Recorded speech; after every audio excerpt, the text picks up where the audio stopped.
வர பிப்ரவரி 1ஆம் தேதி நிதியமைச்சர் நிர்மலா சீதாராமன் அவர்கள் இந்த 2026-27 இந்த நிதியாண்டுக்கான பட்ஜெட்டை தாக்கல் பண்ணியிருக்காங்க. இந்த பட்ஜெட் மேல பலருக்கும் நிறைய எதிர்பார்ப்புகள் இருக்கிறத பார்க்க முடியுது.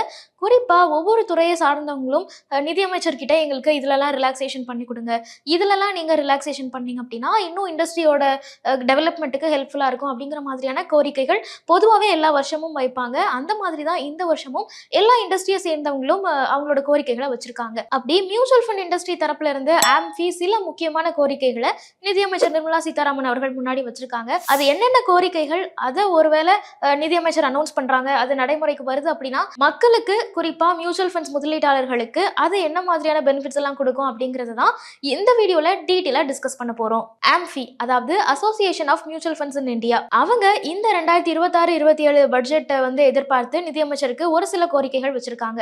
அதுல முக்கியமான விஷயம் நம்ம நோட் பண்ண வேண்டியது என்ன அப்படின்னா, டெட் மியூச்சுவல் ஃபண்ட்ஸுக்கு இண்டெக்ஸேஷன் பெனிஃபிட்ஸை திருப்பியும் கொண்டு வாங்க, அதை அமல்படுத்துங்க அப்படின்னு குறிப்பிட்டிருந்தாங்க.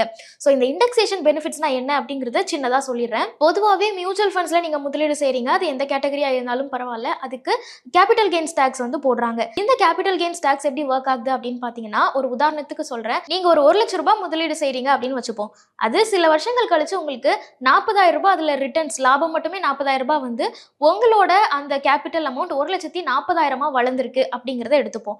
இப்போ நீங்க இந்த பணத்தை மொத்தமா வித்ட்ரா பண்ணும்போது நீங்க போட்ட 1 லட்சத்தை விட்டுருவாங்க.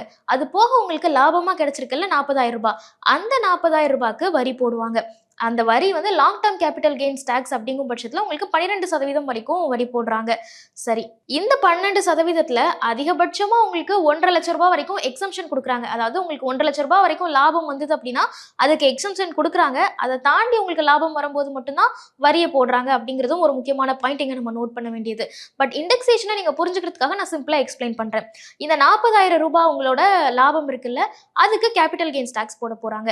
இந்த கேபிட்டல் கெயின்ஸ் டாக்ஸ்ல தான் இண்டெக்ஸேஷன் பெனிஃபிட் கேக்குறாங்க. அது என்ன இண்டெக்ஸேஷன் பெனிஃபிட் அப்படின்னா, உங்களுக்கு கிடைச்ச லாபம் பிளஸ் நீங்க போட்ட முதல், இது ரெண்டும் சேர்த்து 1,40,000 ரூபாய் இருக்குல்ல, இந்த 1,40,000 ரூபாயில நீங்க போட்ட 1 லட்சம் ரூபாய்க்கு இன்ஃப்ளேஷன் அடிப்படையில ஒரு பெனிஃபிட் கொடுப்பாங்க. அதாவது நீங்க ஒரு 4 வருஷத்துக்கு முன்னாடி 1 லட்சம் ரூபாய் முதலீடு செஞ்சிருப்பீங்க. 4 வருஷம் கழிச்சு இன்ஃப்ளேஷனை கால்குலேட் பண்ணி பார்க்கும்போது அந்த 1 லட்சம் ரூபாயோட மதிப்பு 1,20,000 ரூபாய், அதுக்கு ஈக்குவலான மதிப்பு 1,20,000 ரூபாய் அப்படின்னு வந்திருக்கும்.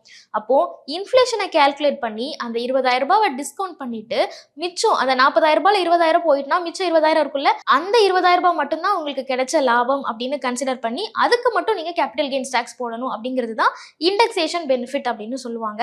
ஸோ இந்த இண்டெக்ஸேஷன் பெனிஃபிட் ஆல்ரெடி மார்க்கெட்ல நடைமுறையில் இருந்தது தான். கடந்த 2023 பட்ஜெட்ல தான் நிதியமைச்சர் அந்த இண்டெக்ஸேஷன் பெனிஃபிட்ஸை டிஸ்கவுண்ட் பண்ணாங்க. அதாவது இது கிடையாது அப்படின்னு ரத்து பண்ணாங்க. அந்த இண்டெக்ஸேஷன் பெனிஃபிட்டை திரும்பியும் நீங்க அறிமுகப்படுத்தணும்.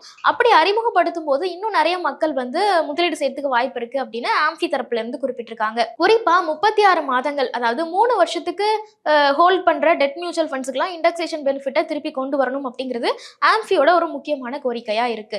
ஸோ இன்னொரு முக்கியமான கோரிக்கை ரெண்டாவது என்ன அப்படின்னு பாத்தீங்கன்னா, இஎல்எஸ்எஸ் இருக்குல்ல, அதாவது ஈக்விட்டி லிங்க்டு சேவிங் ஸ்கீம்ஸ் அப்படின்னு சொல்லுவோம். இது என்ன அப்படின்னு பாத்தீங்கன்னா, ஈக்விட்டியோட லிங்கான ஒரு சேவிங் ஸ்கீம்ஸ் மாதிரி இந்த ப்ராடக்ட் ஒர்க் ஆகும். இதன் பெரும்பாலும் எதுக்கு பயன்படுத்தினாங்க அப்படின்னா, இந்த ப்ராடக்ட்ல இன்வெஸ்ட் பண்றவங்களுக்கு ஓல்ட் டாக்ஸ் ரெஜிம் படி டாக்ஸ் பெனிஃபிட்ஸ் கொடுத்துட்டு இருந்தாங்க. ஆனா இப்போ நிறைய பேர் நியூ டாக்ஸ் ரெஜிமுக்கு மாறிட்டதுனால, ஓல்ட் டாக்ஸ் ரெஜிமை ஃபாலோ பண்றவங்களோட எண்ணிக்கை ரொம்ப குறைஞ்சிட்டதுனால பெருசா யாரும் இதெல்லாம் முதலீடு செய்யறது இல்லை. ஸோ ஆம்ஃபியோட கோரிக்கை இப்போ என்னவா இருக்கு அப்படின்னா, இஎல்எஸ்எஸ்க்கு நீங்க நியூ டாக்ஸ் ரெஜிம்லயும் டாக்ஸ் எக்ஸம்ஷன் கொடுக்கணும் அப்படின்னு ஒரு ரெக்வெஸ்ட் வச்சிருக்காங்க. ஸோ நியூ டாக்ஸ் ரெஜிம்லயும் இஎல்எஸ்எஸ்க்கு நாங்க டாக்ஸ் பெனிஃபிட் கொடுக்குறோம் அப்படின்னு கவர்மெண்ட் அனௌன்ஸ் பண்ணாங்க அப்படின்னா, நியூ டாக்ஸ் ரெஜிமை ஃபாலோ பண்ற நிறைய பேர் இதுல முதலீடு செய்யறதுக்கான வாய்ப்புகள் இருக்கு.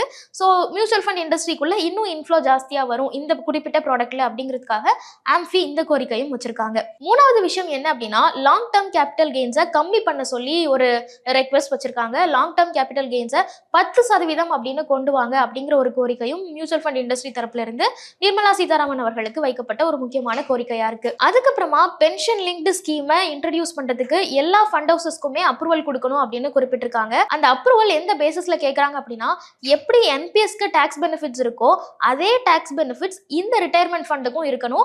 அப்படி இருக்கிற ரிட்டையர்மெண்ட் ஃபண்டை இன்ட்ரடியூஸ் பண்ணணும், அதுக்கு எல்லா ஃபண்ட் ஹவுசஸ்க்கும் நீங்க பெர்மிஷன் கொடுக்கணும் அப்படிங்கிற மாதிரி கேட்டிருக்காங்க. ஸோ இதோட பர்பஸ் என்ன அப்படின்னு கேட்டீங்கன்னா, ஃபண்ட் ஹவுசஸ் எல்லாமே என்பிஎஸ் எப்படி ஒர்க் ஆகுதோ அதே மாதிரி இவங்களும் ஒரு ஃபண்ட்ஸை ரன் பண்ண ஆரம்பிப்பாங்க. இதுக்கு டாக்ஸ் பெனிஃபிட்ஸும் கிடைக்கும். ஸோ ஆப்வியஸா டாக்ஸ் பெனிஃபிட்ஸ் கிடைக்குது அப்படின்னா நிறைய முதலீட்டாளர்கள் உள்ள வரதுக்கான வாய்ப்புகள் இருக்கு.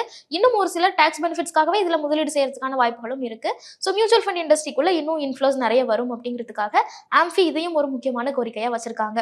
ஸோ இப்போ நம்ம பார்த்தது ஒரு சில முக்கியமான கோரிக்கைகள் தான். ஆம்ஃபி கிட்டத்தட்ட 27 கோரிக்கைகளை நிதியமைச்சருக்கு அனுப்பியிருக்கிறதா சொல்றாங்க. ஸோ இந்த கோரிக்கைகளை ஆம்ஃபி வச்சதுக்கான முக்கியமான காரணம் மியூச்சுவல் ஃபண்ட்ஸ்ல இன்னும் நிறைய மக்கள் அவங்களோட பணத்தை முதலீடு செய்யணும். அப்படி முதலீடு செய்யறதுக்கு அவங்களுக்கு ஒரு சில டாக்ஸ் பெனிஃபிட்ஸ் கிடைக்கணும், ஒரு சில ரிலாக்ஸேஷன்ஸ் இருந்தது அப்படின்னா மக்கள் இன்னும் ஆர்வமா முதலீடு செய்வாங்க அப்படிங்கிறதுக்காக தான் ஆம்ஃபி இந்த கோரிக்கைகள்லாம் வச்சிருக்காங்க. ஸோ நீங்க ஒரு மியூச்சுவல் ஃபண்ட் முதலீட்டாளரா இருந்தீங்க அப்படின்னா ஆம்ஃபியோட இந்த கோரிக்கைகள்ல எது உங்களுக்கு ரொம்ப ஹெல்ப்ஃபுல்லா இருக்கும், உண்மையாவே நிதியமைச்சர் இந்த ஒரு அனௌன்ஸ்மெண்ட்டை கொடுத்தாங்க அப்படின்னா எனக்கு ரொம்ப ஹெல்ப்ஃபுல்லா இருக்கும் அப்படின்னு நீங்க நினைக்கிற ரெக்வஸ்ட் என்ன அப்படிங்கறதெல்லாம் கமெண்ட்ஸ்ல சொல்லுங்க.